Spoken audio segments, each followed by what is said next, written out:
welcome you to this segment of the conversation. There is a current conversation in the country.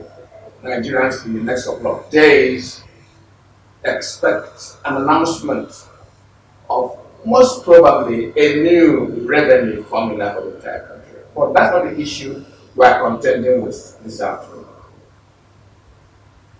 I'm sure you remember that on this program about 3-4 months back, we did do a story in which we congratulated the Association of Local Governments on their initiative to resolve the challenge of multiple taxation around the country. We did say that multiple taxation was hurting in 2 dimensions. First, it was hurting businesses whose services and products end up being expensive. We also said that it was hurting the consumer. It was creating a bad image for the consumer.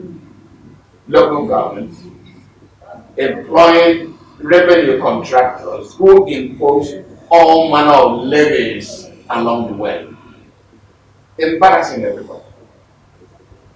Our government stepped in collaboration with the federal government, to stop that multiple taxation.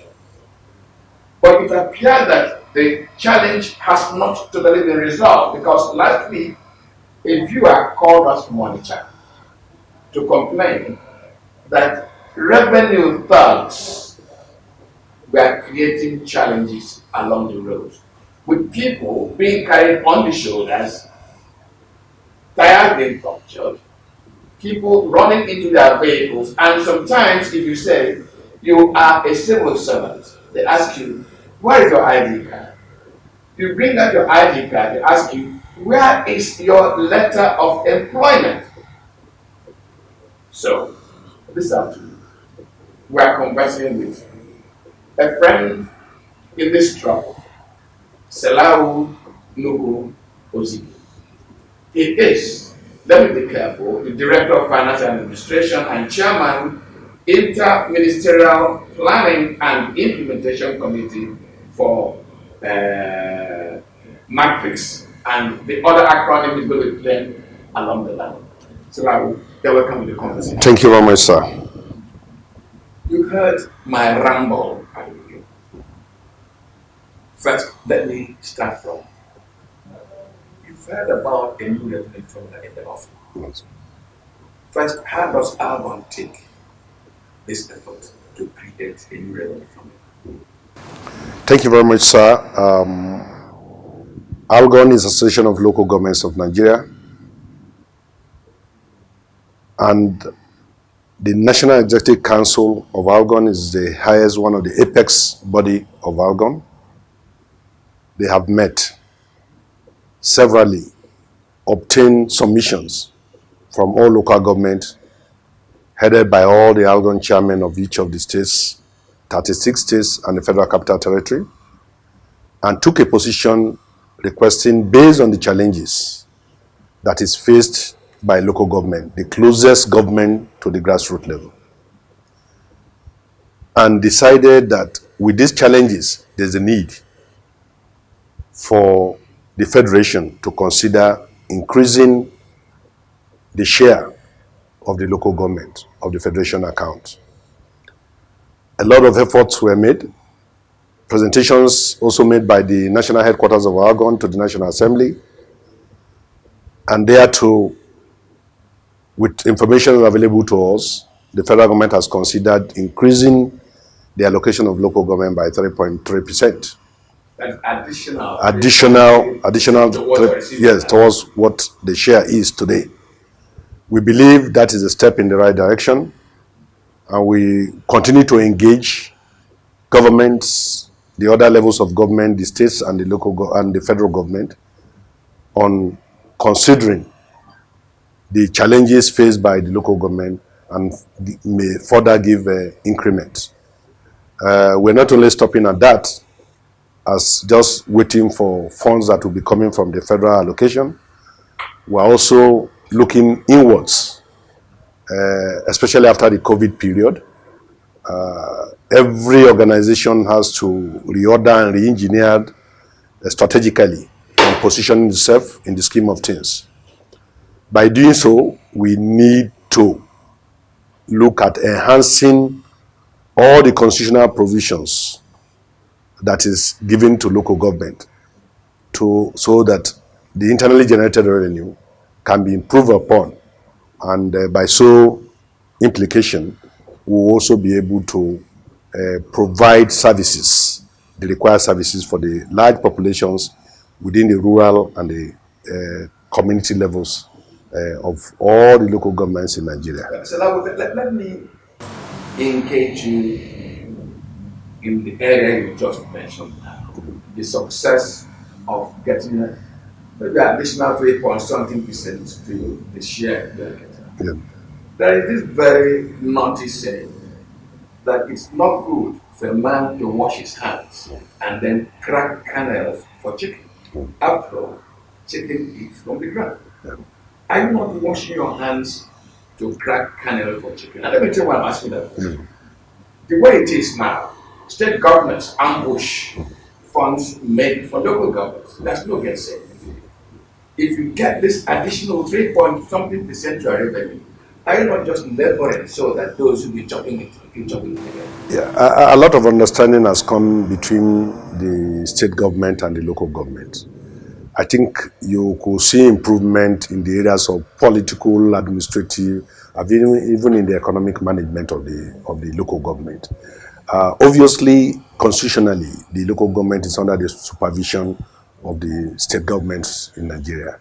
I want to believe that whatever the inadequacies or gap is being closed with continuous engagement. The local government has its own challenges and developmental programs that is under their purview. The state governments also ditto, and the federal government has.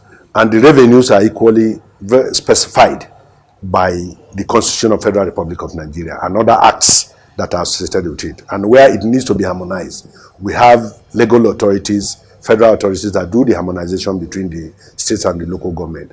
I want to believe that as we continue to engage all levels of government, we will harmonize the revenue generation, and we will also harmonize developmental projects as specified by the Constitution, and we'll be able to bring development and services to the grassroots level. I want to be as optimistic as you are. Yeah. And also I want to wish you an hour well. Thank you. This year, having faith in the system. Thank you. But because the local governments do not have enough resources, they seem to be moving in all directions, trying to survive. Yeah. And one of the very unfortunate directions they seem to be moving in is that businesses, individuals move from one local government and they enter another local government. They are harassed, their goods sometimes destroyed by revenue thugs who tax businesses and individuals again and again and again. I mentioned it in my opening comment. It appears that problem has not been resolved. Has it been resolved? Yes, it has not been resolved, but effort is being geared towards the resolution. For example, the National Anti-Multiple Taxation Scheme that is being driven by the local government in conjunction with other federal agencies and the state governments of Nigeria is geared towards resolving such illegal activities. For example, illegal bans on those who blocks the road, on roadblocks, by hoodlums, killings, maiming, disruption, harassment that is being faced by those who do haulages of vehicles along Nigerian ways is one of the cardinal principles of the NAMTAXS project. By the way, you just said NAMTAXS. Yeah. I've been looking at this Argon NAMTAXS and NATIS project. Yeah. These are acronyms. Yeah. What is NAMTAXS? NAMTAXS, like I've said, is the National Anti-Multiple Taxation Scheme. And the major theme of this is to eradicate illegal roadblocks on our roads and illegal extortions of monies from haulers, traders, marketers, and others that are road users on a daily basis.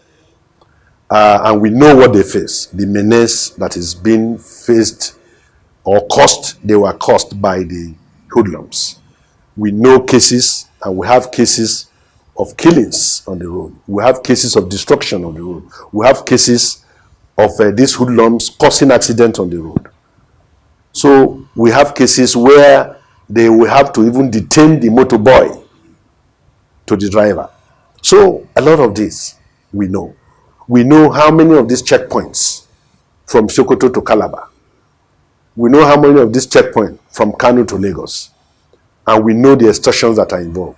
That is why the Argonne National Executive Council decided unanimously with over 2/3 to say that this project should come so that we can give a stop to all these hoodlum activities on our road. That is what is called the anti-multiple taxation. And one major problem too is that you have operators with several kinds of local government papers, several kinds of state government papers, collecting all forms of fees, levies, and taxes on our roads.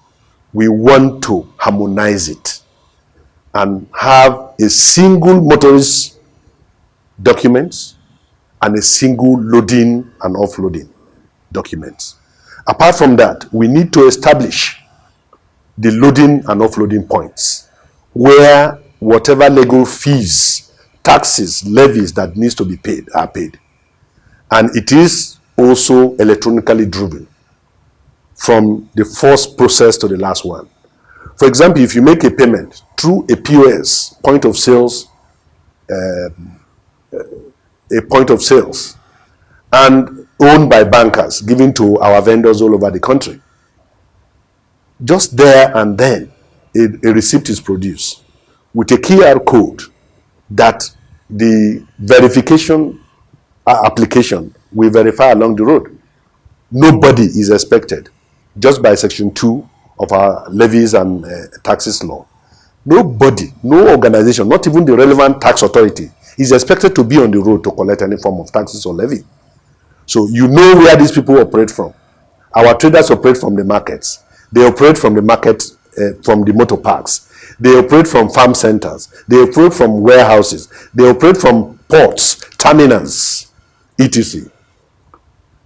So we expect that every accredited tax collector should be at those points to collect tax. Nobody should be on the road. So, however, every level of government is being educated on this. We have circulated and we are on public media on this NAMTAXS, where we expect that once this is harmonized by the relevant tax body, all the state government, through the instrumentalities of their chairman of revenue services in each of the states, or board of internal revenues in each of the states, will have come together and take and harmonize this rate, so that instead of somebody passing through 97 checkpoints from Sokoto to Calabar, extorting 2,000 naira, and without that, they already could kill, they will have harmonized it into an acceptable levy and fees or charge for those tax collectors. So this is what we are driving at on NAMTAXS. But the second part of it, like you said, the NATIS.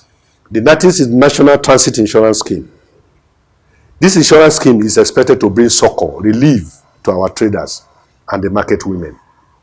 You discover that if they are transporting their items into the various parts of Nigeria and there is accident, it could be the last capital of such the downtrodden traders of this country. They cannot recover anything out of it. And we are saying, look, there's a form of insurance which we know is only practiced in some part of Europe. Today, we want our traders, we want our farmers in the process of transporting their agricultural produce, the agro-allied items or whatever, goods and services that's being moved from one place to the other in Nigeria, in case of any accident, they should be able to get some form of claims that will help them restart and rejink their businesses. So that we'll leave those times when after any accident, everything is lost, and sometimes it also results to killing of these small traders who maybe with just 100,000 naira capital will have survived by getting a claim. It is a pool of funds expected from all the market women, all the traders that are within the local communities. They put this together. Virtually all of them cannot have accident, but will have been able to use the funds to assist them. And government, in its wisdom, federal government in its wisdom, through the instrumentality of the Federal Ministry of Agriculture and Rural Development, has recommended Nigeria Agricultural Insurance Corporation for the insurance of agricultural produce, agro-allied products, and similar products that are agri-based to insure such people against total loss. And the Cornerstone Insurance Company for other products and oil and gas. Okay, let's not go to the insurance companies that are doing that. They don't agree their bill. Now, let me embarrass you a little bit. Yes, sir. You have enumerated the steps you are taking. Do you have a buy-in by the local government chairman and local government councils? I ask this question for two reasons. First, the contractors on the road, the thugs on the road, would have claimed they have permits from the local government. Employees, contractors of the local government. Yeah. And let me give you a little bit of a story. At the end of the day, the thugs tell you, Oga, if I know do red eye like this, what can I go deliver to the chairman in the evening? In other words, they are encouraged to be on the road and to visit this struggle on innocent Nigerians because somebody somewhere is encouraging them. Waiting for the return. Have you got the Bible on the local government? Yes. If you look at my intro, I mentioned specifically that before the National Anti-Multiple Taxation Scheme was approved, it got the endorsement of the members of the National Executive Councils of Algon. Those members go. Yes, for those who are just commencing now. This project was launched just last week, Thursday, at the Sheraton Hotels, Abuja, with all representatives of those vendors all over the country attending. Now, after that, the members of the NEC are the chairmen of all the local government chairmen, executive chairmen in each of the states of the federation. That means there are 37 of them. Now, have endorsed that, and they have tried to sink down that information to the various executive chairmen of each of the local government within their state. Of course, all of them cannot attend the NEC meeting. So their representative has endorsed on their behalf, and they are also educated them on what they want to do at the national level. And of course, it should be noted that the single motorist emblem we are talking about, or the single loading and offloading charges we are talking about, will cover movement from one local government to the other and from one state to the other. Which means that if we expected that the crisis, though still persists a little at the takeoff of this project, that after a while it will even off. Because if you pay a particular charge in a local government, and every local government has a charge, you can only operate, so to say, maybe within your state. But from one state to the other, you will be held down unless you have this national emblem, which is being harmonized by the JTB, the Joint Tax Board. So, which is the federal instrument, the federal authority that is responsible for the harmonization of such charges and levies. They are working in collaboration with Algon, And we are expecting that everybody, the state government and the other local government, will key into this project, because there will be some constraint if you think that your local government charges will take you around the whole of this country. So we have to unify it. We have to standardize it. We have to harmonize it. Now that I've got the buy-in of the chairman and the local government, there is another dimension we need to address. These thugs on the road also have law enforcement agents, policemen going around with them. In other words, they have some institutional backing. Have you also got the buy-in on the security authorities? Thank you very much. It gets me to an aspect, a very important aspect of this project, which is the compliance, monitoring, and enforcement of this project. Yes, I'm the chairman. Let me inform you that the IG of the Nigerian Police Force has given us a support in terms of circulating that all police formations in all local government and state government should key behind this project and make sure that those thugs are cleared out of our roads. Remember that the Nigerian local government controls 65% of Nigerian roads. The federal government 18% and the state government 17% of the road. Of course, this is why it is domiciled within the local government, so that for effective compliance, monitoring, and enforcement. And the police force has been so informed and directed by the IG's office, the letters which is available to us. Ditto the Nigerian Directorate of State Security Services, the Nigerian Civil Defense Corps, as well as the Federal Road Safety Corporation, or Corps of Nigeria. Now, the Nigerian Army, further, the Nigerian Navy and the Nigerian Air Force are also informed and directed to be at the back end in case they are required to do this job. The federal government, the state government, and the local government are serious about the enforcement on this road. We are also informed that it is not only the local government hoodlums. They don't call only the local government has been involved, local government chairman has been involved in this business of illegal roadblocks. They have mentioned and tried to cover with other names, like members of the National Assembly, traditional rulers, and all of that. We have continued to engage all these levels of people, personalities in Nigeria, leaders in Nigeria, and to make sure that we all understand this concept and we can play by the rules, and so that the desired peace and tranquility that is expected on the haulage of goods from one place to the other in Nigeria can be achieved. So can we end this conversation by a reassurance to the citizen? What is the citizen's role to play in this matter? Is he now free to demand his rights, or are we going to be encouraging him to commit suicide if he does? We will not commit suicide.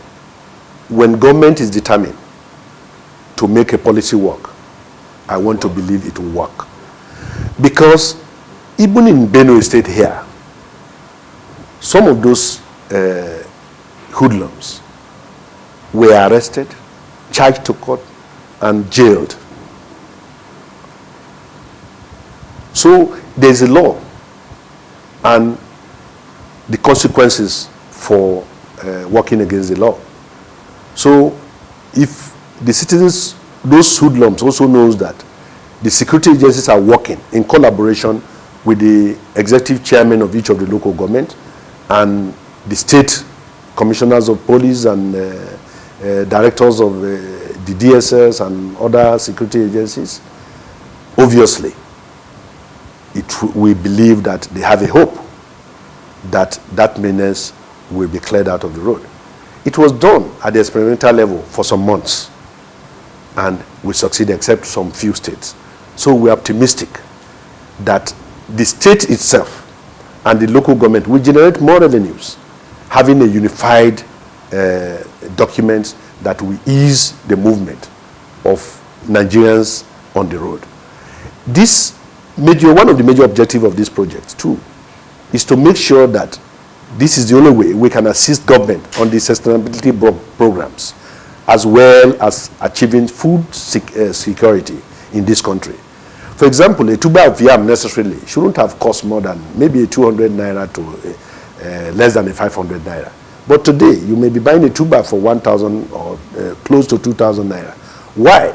It is not because we imported yam. We import yam in this country. It's because of this checkpoint, multiple checkpoints, illegal ones for that matter, along the road, from moving where this yam is being produced to the places where it is being sold.